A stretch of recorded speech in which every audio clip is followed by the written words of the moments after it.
네, 안녕하십니까. 데이터 사이언티스트 과정 강의를 맡게 된 김동식 강사라고 합니다. 제 소개를 간단하게 드리면, 저는 실무 부분에서와 교육 부분에서 데이터 관련, 데이터 분석, AI, 데이터 사이언티스트 관련 경력을 가지고 있습니다.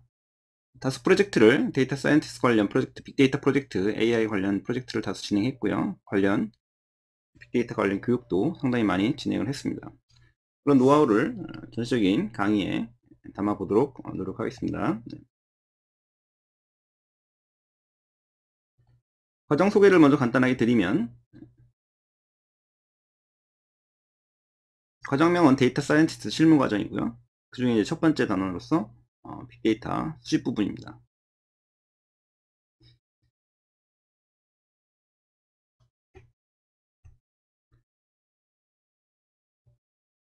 먼저 현직 데이터 사이언티스트 전문가가 전하는 이런 빅데이터 개발 및 분석 실무 노하우를 체계적으로 교육을 받으실 수가 있고요. 회사 내에서 빅데이터 개발 및 분석 업무로 보직 변경을 하고자 하는 분을 위한 교육입니다. 빅데이터 시스템 구축 및 분석에 A부터 Z까지 전체적인 흐름을 파악하고 빅데이터 수집, 적재 처리, 분석까지 프로젝트로 배우면서 관련 노하우를 습득하는 그런 과정입니다. 학습 목표는 일단 지금 첫 단계니까 빅데이터 수집 관련 기술 제품에 대한 인사이트를 얻으실 수 있고요. 데이터 요구사항 도출 및 유형별 분류, 특성을 파악할 수 있습니다. 그리고 실무 데이터 사이언티스트로서의 어떤 데이터 수집, 노하우를 습득할 수 있고, 데이터 분석 분야 및 관련 분야를 취업을 목표로 하시는 분들을 위한 대상을 잡고 있고, 관련 자격증도 ADP라든가 빅데이터 분석 기사를 취득하는 데 도움이 되는 그런 과정입니다. 전체적인 목차는 파일을 좀 참조해 주시면 될 것 같습니다.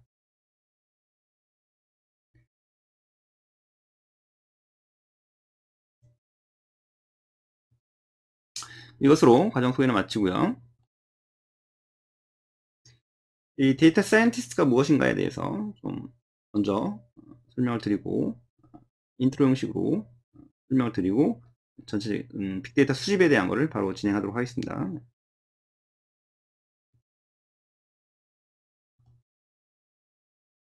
네.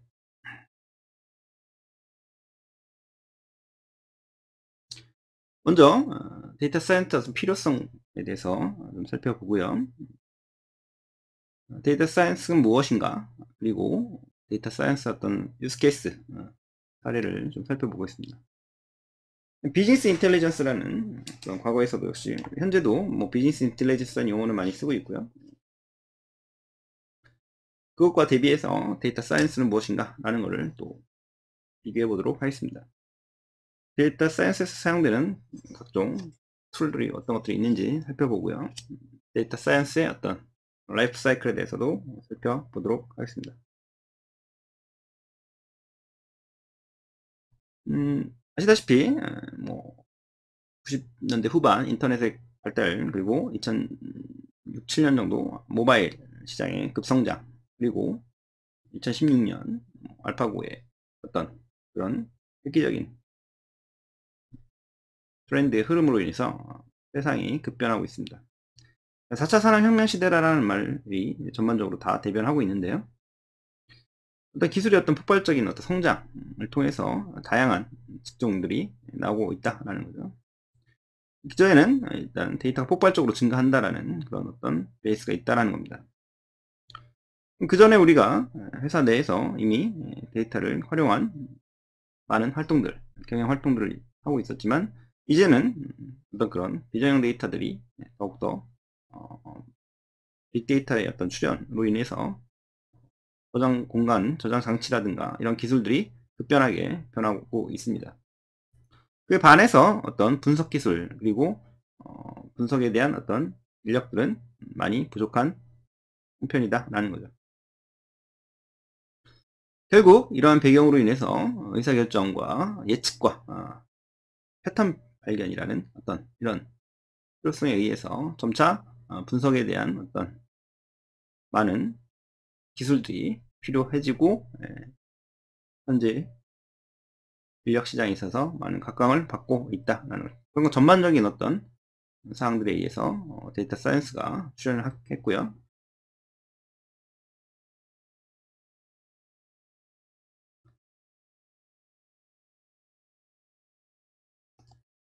과거에도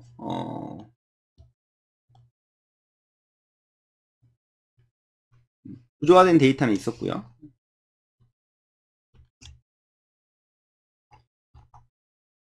그거에 반해서 우리는 이제 비정형 데이터들을 조금 더 중요시하게 됐다라는 거죠. 그래서 이제는 저형 데이터와 비저형 데이터를 함께 어우르는 그런 어떤 솔루션이 출현했다라는 겁니다. 그러니까 데이터의 어떤 단위를 보면 비트부터 우리가 최소 단위로 보지 않습니까?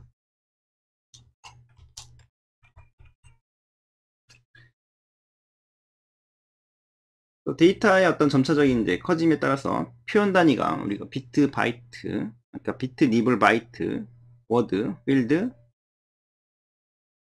레코드, 파일, 그 다음에 데이터베이스, 그리고 이제 데이터 웨어하우스다 라고 우리가 얘기를 하고 있습니다.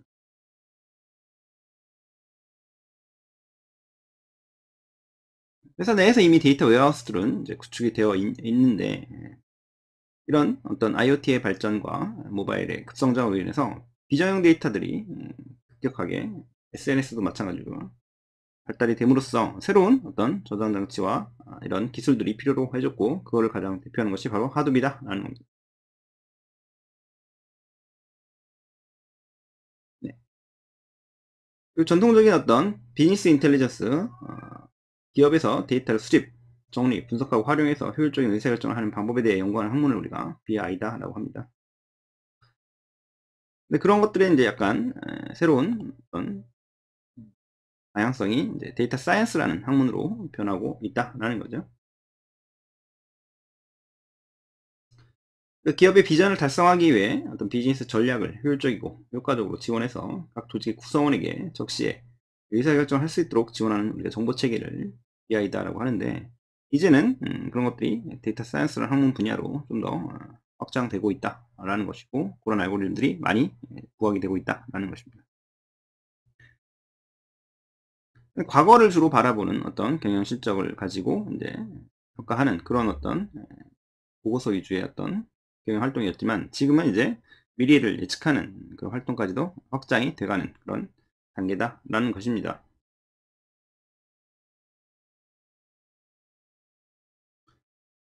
여러분들은 이미 데이터 사이언스의 어떤 시대에 살고 있고, 그런 것들을 지금 이미 혜택을 누리고 있다라는 것이고요. 기업 입장에서는 이런 활동들을 필수적인 어떤 생존 요건으로 지금 바라보고 있습니다. 다른 몇 가지 이제 예를 살펴보면, 고도화된 어떤 비즈니스에서 적시에 적합한 고객에게 제품을 바로 추천해 줄 수 있는 이런 사례들,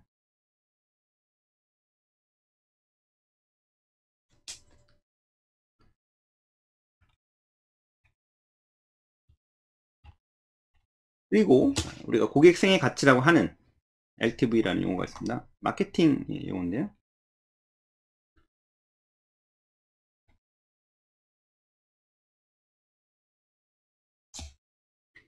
필요로 하는 어떤 고객이 원하는 어떤 가치가 있다라는 거죠. 그런 가치를 적시에 제공할 수 있고, 언제 그 고객이 우리에게 이익을 가져다 주는가에 대한 것들을 고객 생애 모델이라는, 고객 생애 가치 모델이라는 어떤 마케팅 기법이 있습니다.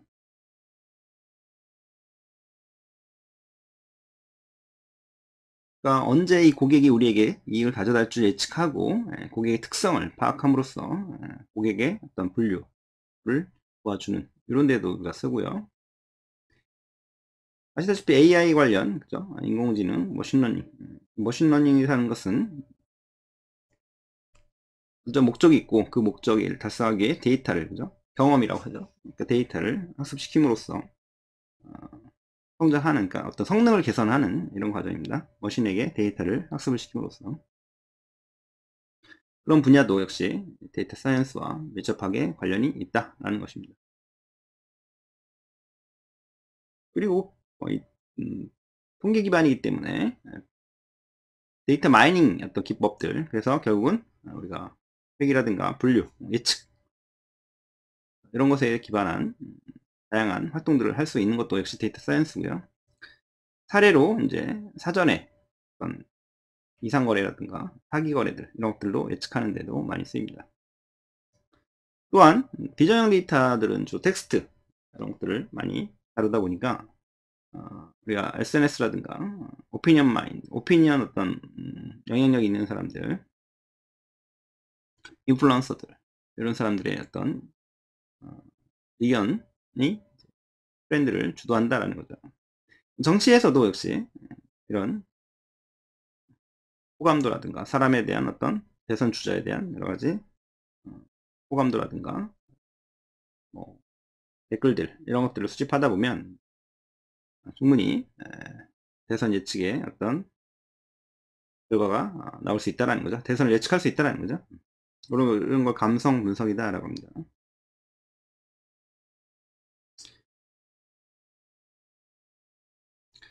데이터 사이언스는 결국 이런 원천 데이터로부터 숨겨져 있는 패턴을 발견해서 어떤 목적을 달성하기 위한 어떤 머신러닝 원리와 여러 다양한 알고리즘 그리고 툴들을 같이 함께 쓰는 그런 학문 분야다라고 할 수 있고요. 주로 의사결정과 예측에 관련된 것들에 많이 초점을 맞추고 사용이 되어지고 있습니다.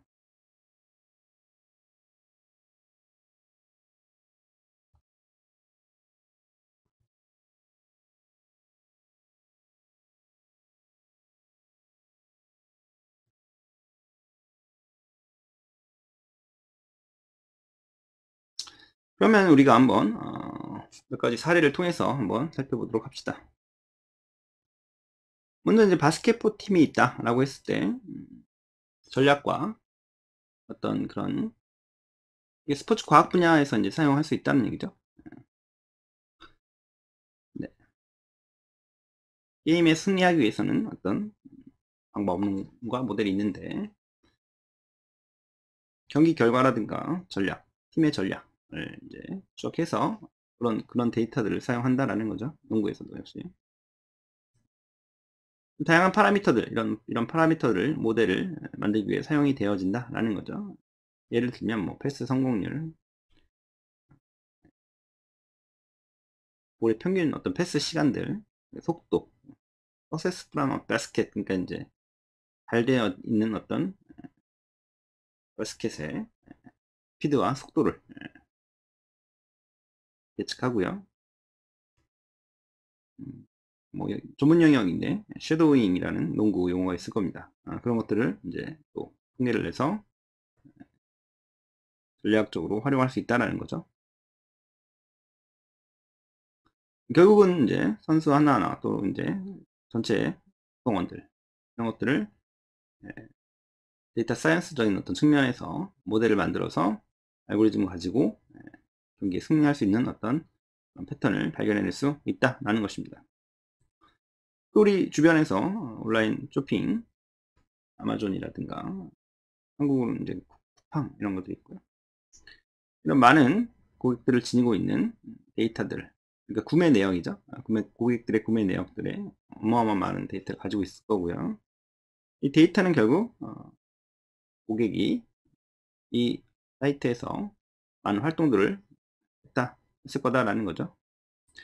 결국 이제 성별이라든가 이런 위치, 뭐 이런 것들에 대한 데모그래픽들이 이제 구성이 되어 있을 거기 때문에 과거에 어디를 주로 어떤 구매 내역과 어떤 사이트, 어떤 히스토리가 있는지를 저장하고 있을 것입니다.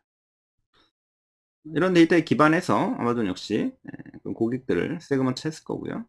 패턴을 발견해내서 적시에 적합한 고객에게 적합한 제품을 추천하는 행위를 하고 있고, 이런 것이 가장 데이터 사이언스에서 사례로서 가장 적합한 예를 나타내고 있습니다. 또한 우리는 이제 자율주행 차가 지금 이제 급격히 발전하는 시대에 와 있고, 이제 곧 주변에서 자율주행 차가 다니고 있는 것을 실제 보기도 하고 있고요. 결국 이런 데이터들을, 이 자율주행 자동차에서 나오는 센싱 데이터들을, 데이터를 처리하고, 수집하고 적재 처리하는 이런 프로젝트를, 우리는 이제 그런 프로젝트를 할 건데요. 네. 그러니까 주로 반정형 데이터들이 나올 겁니다. 로그 데이터, 비정형이나 반정형들, 이런 데이터들을 실시간으로 수집해서 처리하는 그런 어떤 시스템들이 있어야 되고, 그런 것들을 다루는 사람들이 있어야 되고, 분석하는 그런 사람들이 또 있어야 될 것이다 라는 거고, 모델을 또 만들어야 된다 라는 거죠. 이 차의 위치, 이 차의 어떤 방향, 속도, 그런 것들이 어떻게 가야 되고, 어떤 식으로 알고리즘을 설계해야 될까, 이런 것들에 대해서는 학문 분야다 라고 말씀드릴 수가 있습니다.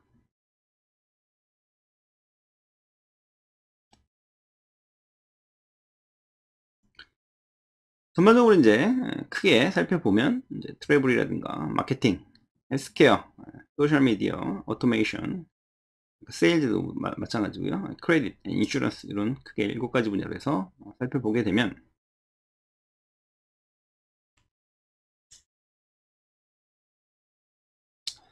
먼저 트래블은 다이나믹 프라이싱 정책을 데이터 사이언스에서 활용을 하고 있다는 거죠. 데이터 사이언스로 인해서 실제적인 가격 조절, 그리고 플라이트 딜레이에 대한 비행 지연에 대한 예측도 할 수가 있고요. 그러니까 가격을 실시간으로 조절할 수 있다라는 거죠. 그리고 마케팅 측면에서 보면 이제 아까도 말씀드린 고객 생애 가치를 예측할 수 있고요. 언제 고객이 우리에게 이걸 가져다 주면 언제 이탈할 것인가에 대한 부분은 주로 천이라는 용어로 쓰고 있습니다.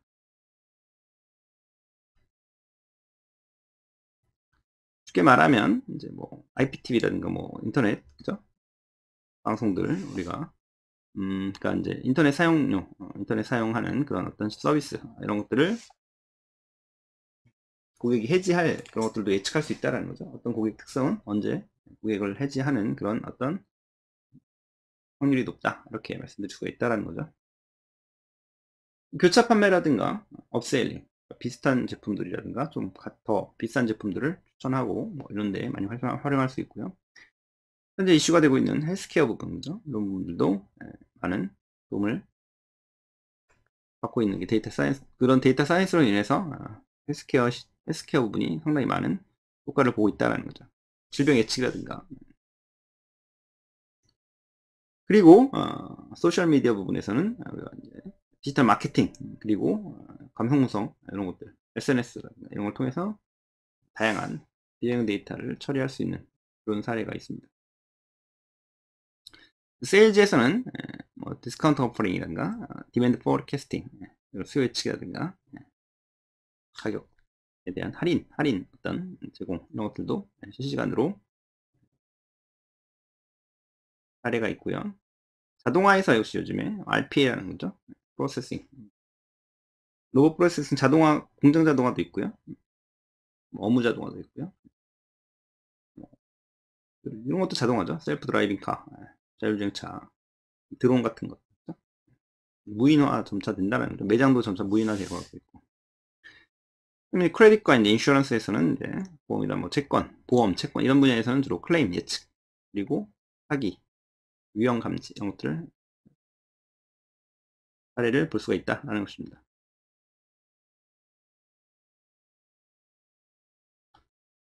그리고 이 데이터 사이언티스트의 어떤 스킬 이런 것들은 무엇이 있냐라고 우리가 좀 생각을 해볼 수가 있는데요. 크게 세 가지로 이제 나뉜다라는 거죠. 매스매틱스와 컴퓨터 사이언스 그리고 도메인 엑스퍼타이즈가 현장에 있는 그런 산업 어떤 데이터에 대한 이해도가 있어야 되기 때문에 그 현장을 우리가 도메인이다 라고 하죠. 의료라든가 금융, 유통 이런 것들 그죠. 그러니까 이제 데이터 사이언티스트가 갖는 그런 어떤 기술들이 크게 하드 스킬과 소프트 스킬이라고 하는데요. 데이터 사이언티스트는 이제 하드 스킬, 기술적인 어떤 측면이고, 소프트 스킬은 이제 커뮤니케이션이라든가 시각화, 이런 능력. 근데 기본적으로, 우리가 현장에서 이제 업무를 하다 보면, 현장 지식, 그러니까 도메인에 대한 업무 IT 분야라든가 서비스라든가 관련 유통, 반도체라든가 여러 가지 그 각각의 의학 분야라든가 그런 분야의 현장에 있는 지식들이 좀 있어야지 현장에 있는 데이터를 파악하는데 좀 많은 도움이 됩니다. 이런 것들을 가지고 수학적인 어떤 기법들을 많이 사용해서 통계죠. 통계로 인해서 조사, 연구, 통계적인 어떤 기법을 베이스로 하셔서 역시 또 이제 처리를 하려다 보면 컴퓨터 사이언스에 대한 지식이 많이 필요도 합니다. 많은 양의 데이터를 처리하려다 보니까 프로그래밍적인 기법을 또 써야 된다는 거죠. 수학과 또 이제 컴퓨터 사이언스가 만나는 분야는 머신러닝 분야다라는 겁니다. 컴퓨터 사이언스에 있는 어떤 이론, 그러니까 처리 능력을 수학에서 이제 효과적으로 알고리즘과 수학적인 어떤 기법으로 최적화하는 그런 머신러닝 기법이 만나서 결국은 데이터 사이언스의 어떤 학문 분야를 이루고 있다라는 것입니다.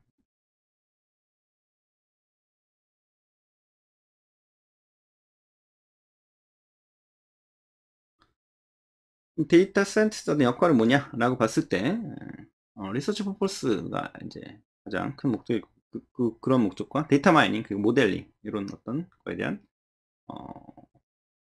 다 전반적으로 이제 다루기 위해서 거대한 데이터셋, 복잡하고 거대한 데이터셋의 어떤 레이아웃과 처리를 하는 그리고 디자인하는 이런 데 가장 초점이 맞춰져 있고요.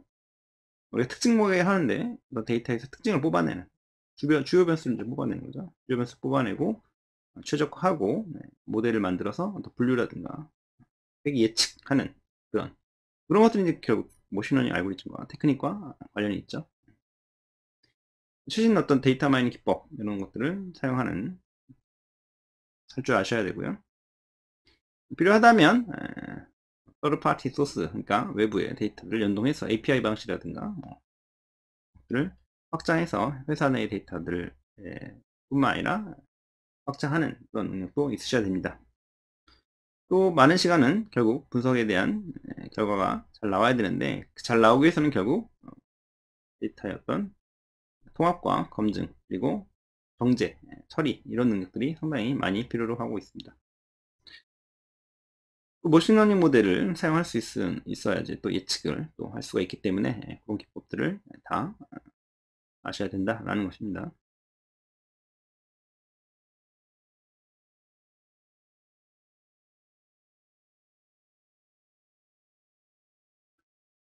그럼 아까 말씀드린 그 BI라는 부분과 데이터 사이언스는 어떻게 차이가 있나 라고 좀 비교해 보도록 하겠습니다.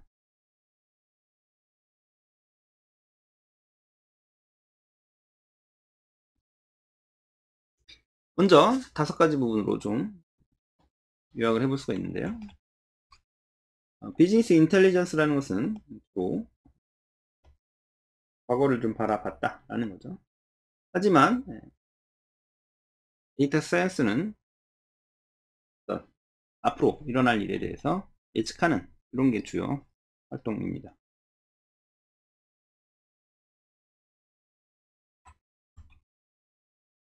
그리고 데이터 소스는 주로 정형 데이터들을 우리가 많이 다뤘는데요.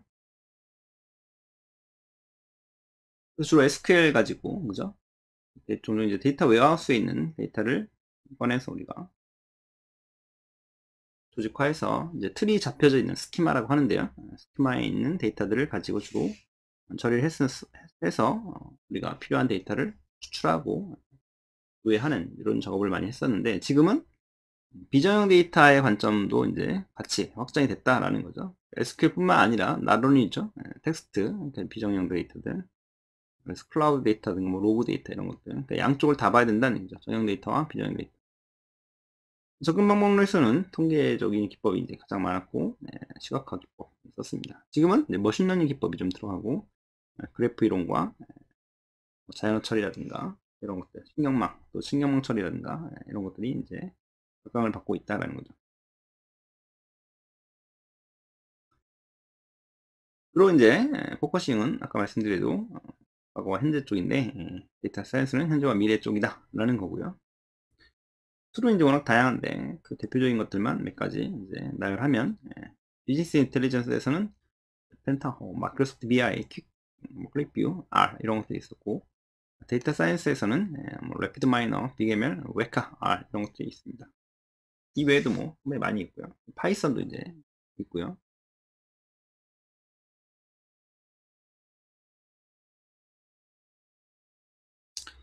주요 이제 사용되는 그 데이터 사이언스에서 주로 주요 사용되는 툴을 좀 보도록 하겠습니다.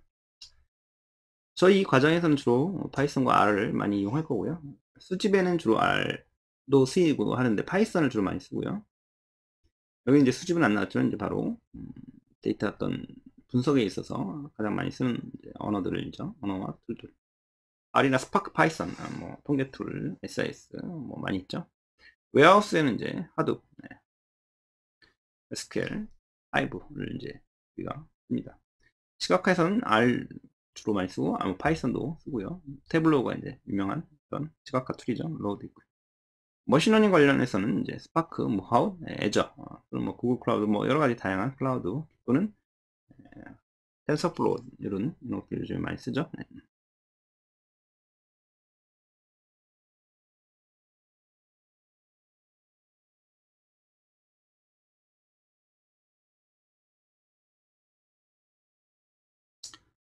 그럼 이제 하나의 사례를 들어서 어떤 이런 한번 전체적으로 데이터 사이언스의 흐름을 한번 따라가 볼 텐데요.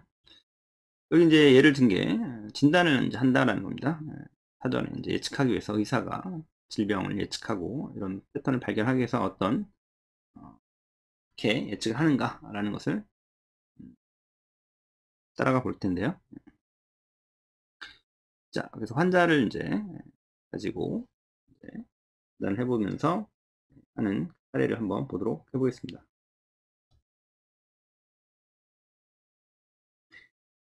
먼저 데이터 사이언스였던 그런 랩 사이클이라고 이제 소개해놨는데요. 먼저 이제 주로 탐색이라고 해서 우리가 EDA다라고 합니다. 뭔가 이제 데이터를 좀 파악하는 그런 시간이 좀 있어야 되고 거기 내에서 어떤 부분을 좀 주로 중점적으로 집중할 것인가 라는 그런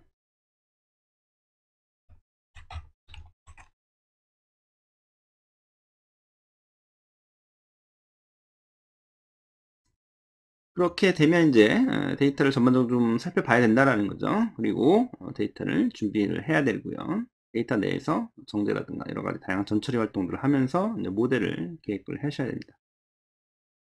다양한 이제 모델링 기법이 있고요. 우리는 주 데이터 마이닝 기법을 좀 많이 쓰고 있습니다. 그러면 이런 것들이 이제 한 번에 다 진행되는 게 아니라 계속 피드백을 받으면서 수정하면서 계속 점차적으로 보완하면서 진행이 되고 있습니다. 모델을 만들면 역시 또 최적화하는 기법들과 운영하는 기법들이 계속해서 피드백을 받으면서 반복이 될 거고요. 관련된 결과를 의사결정권자라든가 고객들과 커뮤니케이션 하면서 소통을 하시면서 점차 데이터에 대한 이해를 높이면서 안정화시키는 그런 단계를 거칠 것입니다. 이 사례, 아까 질병 예측이라는 어떤 그 사례에서 한번 대입을 해보면 디스커버리 부분은 어떤 이제 어트리뷰트 속성들이죠. 그래서 의사가 환자로부터 과거의 어떤 데이터를, 히스토리를 가져온다라는 겁니다. 여러 가지 데이터가 있겠지만 주요 특성 변수를 이제 뽑아와야 됩니다. 뭐 임신 횟수라든가 녹산 좀 전문 용어가 있죠. 블러드 프레셔, 혈압, 스킨, BMI, 뭐 다이어베티스 필리비 펑션, 에이지, 인컴 이런 것들을 가지고 이제 이런 데이터들을 이제 가져왔을 거다라는 건데 로우 데이터이기 때문에 여러 가지 포맷이 있을 겁니다. 그죠? 이 로우 데이터 포맷을 잘 이제 정제하셔야 되는데 여기서 이제 필드별로 세미콜론이 지금 돼 있네요.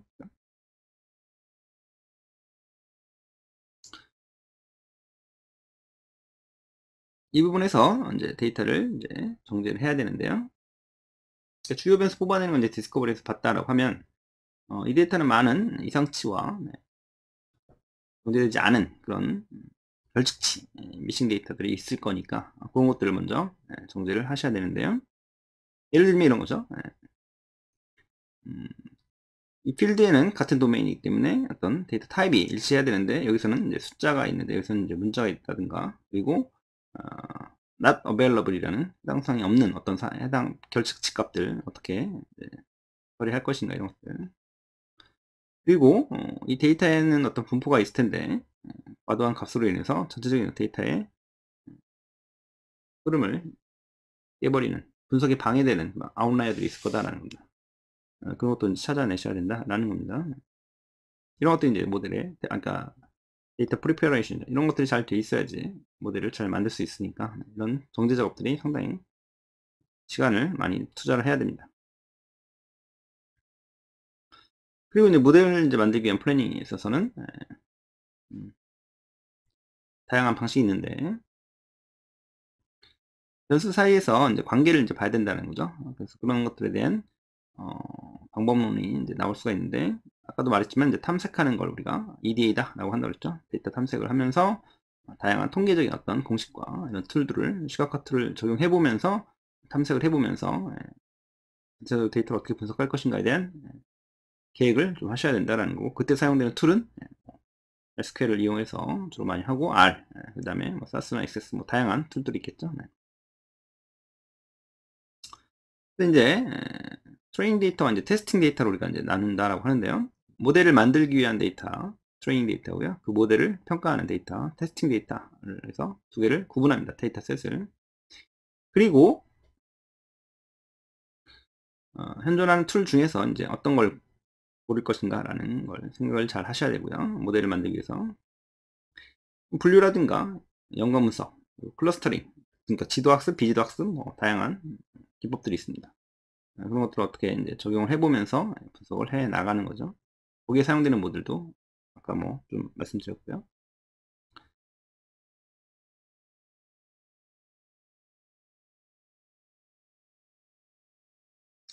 그래서 여기서는 뭐 의사결정 트리라는 그런 방법론을 썼다라고 이제 생각이 되면, 그 방법론에 따라서 그 트리 베이스죠. 글루코스의 어떤 그 수치에 따라서 이렇게, 또 임신 여부에 따라서 이렇게 가다 보면 결국 이 사람이 뭐 양성이냐 이런 결과가 나올 수 있게끔 어떤 디시전 트리 모델을 썼다라는 거죠. 모델 빌딩이죠. 모델을 만들고 이제 오퍼레이셔널라이즈 운영을 하기 위한 어떤 마지막 리포트를 이제 정리를 하셔야 될 거고, 브리핑 하시고 코드 산출물들에 대해서 잘 가지고 구현을 이제 하시면서 파일럿 프로젝트를 이제 한번 해봐야 된다는 거죠. 리얼타임 프로덕션 인바이러먼트에서. 그럼으로써 좀 잘 되면, 성능이 좋고 정확도가 높으면 계속적으로 유지 보수하시면서 또 제약 조건이라든가 여러 가지 성능에 대해서 한번 바라볼 필요가 있다는 거죠. 운영 가능한 것인가 이런 것들. 그리고 이제 결과에 대해서 아까도 말씀드렸지, 관련자들에게 핵심을 좀 잘 설명하는, 그래서 여기에서는 또 시각화를 또 해야겠죠. 그리고 이제 모델에 대해서 설명하시고, 그런 것들에 대한 어떤 전문가들과 또 의견을 주고받으시면서 프로젝트의 어떤 성공 여부를 조금 더 면밀히, 면밀하게 좀 더 바라볼 필요가 있다라는 겁니다. 이렇게 해서 전반적인 어떤 그런 데이터 사이언스의 흐름을 좀 파악했는데, 그러니까 이제 마지막으로 이제 질병에 대한 뭐 어떤 상태에서 이제 질병이 주로 파지티브다, 어떤 상태에서는 주로 네거티브다, 이런 거에 대한 모델을 이제 세운다라는 거죠. 그래서 환자가 이제 질병이 어떤 환자에 대해서 새롭게 오면 그 환자는 질병이 있을 거다 아니다라는 그런 결과를 어떤 정도 예측을 할 수 있다라는 거죠. 그 모델을 가지고 만들었기 때문에. 그래서 이런 것들을 우리가 좀 알아봤습니다.